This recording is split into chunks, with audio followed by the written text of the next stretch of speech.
Salam cerdas, Ibu, Bapak, Saudara-saudara yang saya hormati. Sesi membacakan cuitan saya, Awalil Rizky, di platform X atau Twitter kali ini membacakan 5 cuitan secara cepat, karena tidak terlalu banyak membutuhkan penjelasan. Nah, kelima-limanya ini sebetulnya terkait dengan satu ya, bahwa karena kita Presiden Prabowo dan pemerintahannya ini mengedepankan program MBG, makan biji gratis, itu di sana ada kebutuhan telur ya dan susu. Kemudian terkait juga konteks yang lebih besar, Presiden Prabowo sangat menegaskan bahwa dalam pemerintahan nanti akan dicapai swasembada pangan, bahkan kalau bisa Indonesia menjadi lumbung pangan. Sehingga saya melakukan cuitan ini terkait data-data yang sebagiannya terhubung dengan itu, supaya kita bisa melihat tantangan berat yang dihadapi pemerintahan Prabowo untuk mewujudkan 2 tekadnya, itu MBG dan swasembada pangan. Cuitan pertama terkait dengan produksi daging sapi. Jadi produksi daging sapi pada 2024 itu 475.852 ton ya. Nah, produksi ini lebih rendah dari 2021, 2022, 2023. Jadi sudah turun ya selama beberapa tahun ini. Dan di grafik itu saya kasih gambar itu dari tahun 2000 ya. Jadi produksi sekarang ini ya setara dengan produksi 10 tahunan yang lalu ya. Bahkan lebih rendah dari tahun 2014 yang 497.000 ton. Jadi ini fakta ya, bahwa swasembada tidak hanya soal beras, jagung, tapi kan juga adalah kebutuhan daging. Produksi daging kita itu kalau dilihat grafik itu memang fluktuasi ya, tapi di belasan tahun terakhir ini stagnan. Dan jangan lupa dalam produksi ini sudah termasuk ada sapi impor yang dipelihara 3 bulan, 6 bulan lalu disembelih menjadi produksi daging, dia masuk sudah di sini. Nah, jadi ini sebuah data yang tidak terlampau menggembirakan. Jadi kalau mau mengarah ke swasembada pangan termasuk kecukupan daging, maka bagaimana produksi daging sapi ini di depan harus ditingkatkan. Yang cuitan kedua adalah susu segar. Ini susu kan tidak hanya swasembada, tapi yang konkret adalah yang MBG. Nah, itulah makanya di MBG yang belakangan ini kalau kita lihat di berita maupun di foto-foto, di video itu ya masih memakai susu kemasan ya. Karena memang produksi susu segar menurut data ini pada 2024 Indonesia itu hanya mencapai 808.352 ton. Jadi 808.352 ton. Itu terendah sejak 2015. Jadi terendah 10 tahun ini. Dan tren produksinya masih menurun. Nah, ini menarik ya. Sementara kita menurun, lalu impor menjadi andalan pemenuhan kebutuhan. Jadi impor lebih banyak dari produksi. Ini banyak dari kita yang kemudian terkaget-kaget dulu beberapa bulan yang lalu ketika di daerah Boyolali sampai peternak membuang. Jadi kan ironi kan, sebetulnya produksi total se-Indonesia kita kurang, kebutuhan tinggi.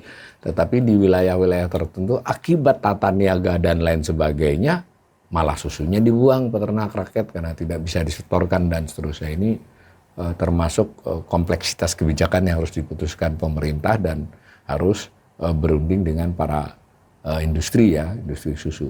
Tapi apapun faktanya, kita susu ini lebih rendah dari belasan tahun yang lalu produksinya. Jadi turun ya. Dalam beberapa tahun ini turun, sempat stagnan, lalu turun. Dan itu lebih rendah dari sekitar 12-13 tahun yang lalu. Nah, maka ada nggak rencana peningkatan produksi ini ke depan? Kita sudah mendengar akan ada impor bibit sapi, tapi sayup ya, sudah ada rencana, tapi sampai sekarang kita nggak tahu. Dan tidak mudah memang kalau impor sapi impor itu, karena harus mencari sapi yang, karena kan untuk menjadi sapi perah kan harus mencari sapi yang bibit sapi yang pas untuk di iklim Indonesia, di wilayah Indonesia. Jadi sudah di sini di mana nantinya, datangnya dari mana, karena itu selama ini bukanlah kegiatan impor besar ya. Dan apakah ngimpor yang masih bibit sapi impor ataukah yang sudah berproduksi, Nah, dalam kejadian-kejadian tahun-tahun yang lampau tidak ada MBG, itu adalah impor yang tidak termasuk besar, hanya ribuan sapi ya per tahunnya, sehingga tidak ada data time seriesnya. Nah, itu tentang susu. Kemudian yang ketiga, ya boleh dikatakan tadi daging sapi dengan susu itu berita kurang menggembirakan, tidak baik bahkan. Nah, yang cuitan ketiga ini relatif berita menggembirakan, yaitu produksi telur ayam ras. Di situ saya juga gambar dari tahun berapa itu? Dari tahun 2000. Nah, di tahun 2024 ini produksi telur ayam ras itu mencapai 6,34 juta ton. Tertinggi selama belasan tahun terakhir, dan memang trennya terus meningkat ya selama beberapa tahun terakhir. Ini berita baiknya. Cuma memang data ini juga sedikit meragukan, meskipun data ini disajikan BPS bersumber dari Ditjen Peternakan dan Kesehatan Hewan Kementerian Pertanian ya, dan saya sudah cross check di BPS maupun di Kementerian Pertanian, di Ditjen itu, di Ditjen Peternakan itu datanya sama ya. Dan untuk tahun yang terakhir 2024 ini sifatnya masih angka sementara dari Ditjen, cuma disajikan oleh BPS. Nah, yang menarik dari grafik itu lompatan dari tahun 2016 ke 2017, tiba-tiba produksinya 3 kali lipat ya. Dari sekitar 1,5 juta ton menjadi 4,6 juta ton, lebih dari 3 kali lipat. Saya sudah cari tahu, tapi karena saya tidak ahli di peternakan ya, saya cari di internet saja, itu tidak ada penjelasan. Jadi, nah memang data dari 2017 ke sini itu terjadi kenaikan yang menurut saya wajar lah, karena memang produksi telur ini lumayan, dan itu kenaikannya juga cukup alamiah dan bisa diharapkan ke depan tetap naik. Pengecualiannya adalah data 2017 atas 2016 ini. Apakah sebelumnya itu adalah data underestimate ya, atau memang ada kejadian khusus di 2017 hingga lompatan. Tapi sejauh yang saya tahu tidak ada kejadian khusus.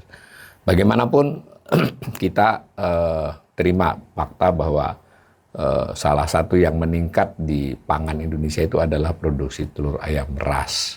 Ayam ras petelur ya, telur ayam ras petelur. Nah, hanya memang dari berbagai berita juga yang perlu diperhatikan adalah kesejahteraan peternak, terutama peternak kecil ya, yang menjadi mitra atau mandiri itu biasanya tidak selalu menguntungkan karena soal fluktuasi harga jual, fluktuasi harga pangan dan seterusnya. Tapi apapun produksi terus meningkat. Nah, yang keempat, cuitan saya adalah terkait dengan produksi daging kambing. Jadi kembali berita nggak menggembirakan. Daging kambing itu 2024 56.885 ton, turun, dan ini terendah sejak 2006. Nah, tren produksi turun itu terutama sejak 2019. Saya kira ini mau Idul Kurban, mungkin banyak juga pemirsa yang tahu harga kambing juga agak melonjak ya. Bukan karena kurban saja, memang ini sudah sebelum kurban pun harga daging kambing agak tinggi. Ini antara lain bisa terjelaskan oleh memang produksi daging kambing itu merosot ya dalam beberapa tahun terakhir. Nah, temannya kambing domba juga sama ya. Jadi kan kalau mungkin ketika dikonsumsi, banyak dari kita yang tidak bisa membedakan domba atau kambing, tapi dari sisi Ditjen Pertanian, Ditjen Peternakan dan Kesehatan Hewan Kementerian Pertanian, lalu BPS mengutip datanya, itu produksi daging domba ini juga dibedakan dengan kambing. Domba sebanyak 34.586 ton ya, lebih sedikit dari tadi kambing. Jadi total kan bisa itu sekitar 100 ribuan. Nah, dalam hal domba ini juga terendah sejak 2001. Tadi kambing terendah sejak 2005. Dan sama tren penurunan sejak 2019.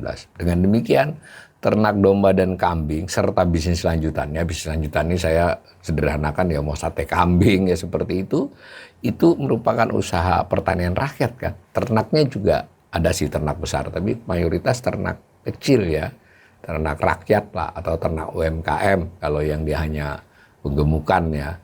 Ini masih mereka gitu. Jadi ini menarik ketika produksinya turun ini. Nah, sebetulnya dari berbagai kajian ini kita potensial ya, dan kambing ini potensial. Jadi jangan sampai nanti akibat terus-menerus turun ini impornya naik. Sekarang sih sudah ada impor, tapi kan fluktuasi dan sejauh ini Nah, tidak besar, tapi ini dengan cara begini impor daging kambing atau domba bisa akan melonjak ya kalau produksi ini tidak dikembangkan. Dan jangan lupa ini secara potensial sekali, baik dari sisi kemungkinan kita menambah ternak atau menambah pelakunya, kemudian bisnis ujungnya seperti kuliner ya berbasis kambing dengan domba ini kan sudah makin menjadi menjadi kesukaan banyak orang ya. Nah, mudah-mudahan informasi 5 cuitan ini, dari 5 berita baiknya cuma telur ya, yang 4 kurang baik ya.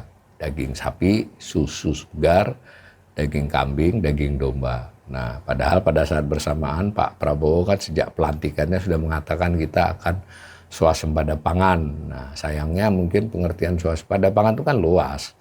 Nah, kayaknya kok seolah-olah lalu mengerucut pada beras. Jangan lupa daging ya, daging, susu, telur. Nah, telur kayaknya sudah lumayan tadi. Mudah-mudahan data-data ini menjadi basis pertimbangan, datanya pemerintah, menjadi basis pertimbangan melakukan kebijakan, dan Kementerian Pertanian juga akan lebih serius gitu untuk melakukan kebijakan-kebijakan teknis yang membuat produksi ini bisa meningkat. Dan jangan lupa, tidak hanya soal jumlah produksinya, tapi kesejahteraan pelaku dalam hal ini peternak, peternak, dan usaha-usaha mikro kecil yang menopang itu juga harus sangat diperhatikan.